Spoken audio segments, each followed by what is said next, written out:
Pretty ballsy playing Hitler. Pretty ballsy playing Hitler. Shh. I can hear you guys extra listening. It's 3 really minutes. distracting. Go. Just start the timer again. Go. Pretty ballsy playing Hitler. Yeah. But it's not as dangerous as some other jobs, like, you know, working in a mine.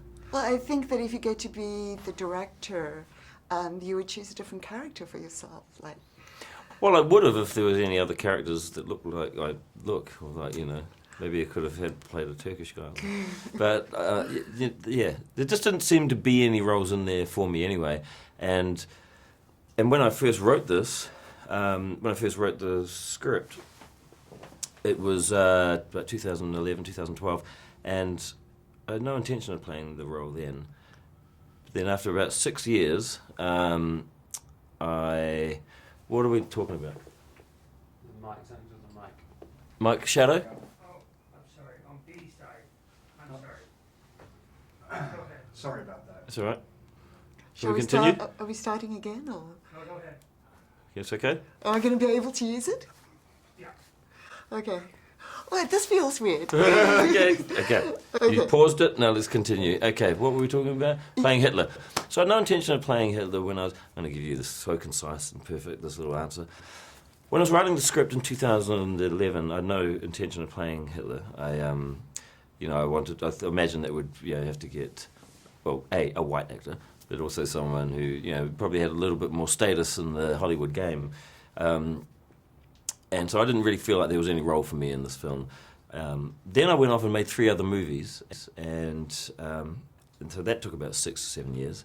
And then Fox Searchlight, at the end of that, Fox Searchlight called up and they said, listen, we've always loved the script, we want to do it, and we don't really have any interest in making it unless you play Hitler. And so it was really kind of them, they kind of blackmailed me into doing it. This has a very particular tone, and a lot of people don't know it's okay to laugh.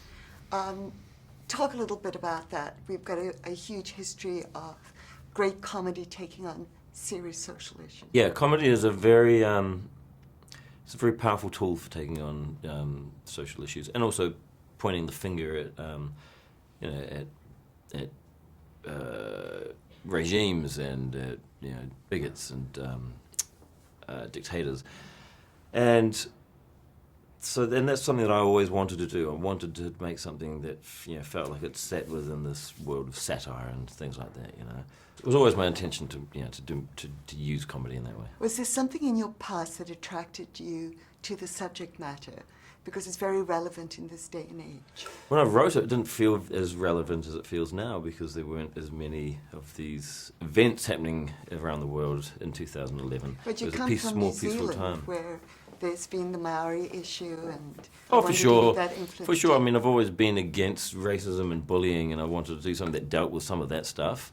That to me was very important. But nothing in particular that happened to me in my past, but I'd say as a Maori, having experienced certain degrees of prejudice and racism, it's always with me. You always carry that with you, and even if you think you're not thinking about it, when you go into a certain store or something, or you go into a certain situation, you often, in your mind, you're like, it's not really in your mind, but you can sort of feel it sort of like hanging over you as well, like this sort of sense that at any moment someone could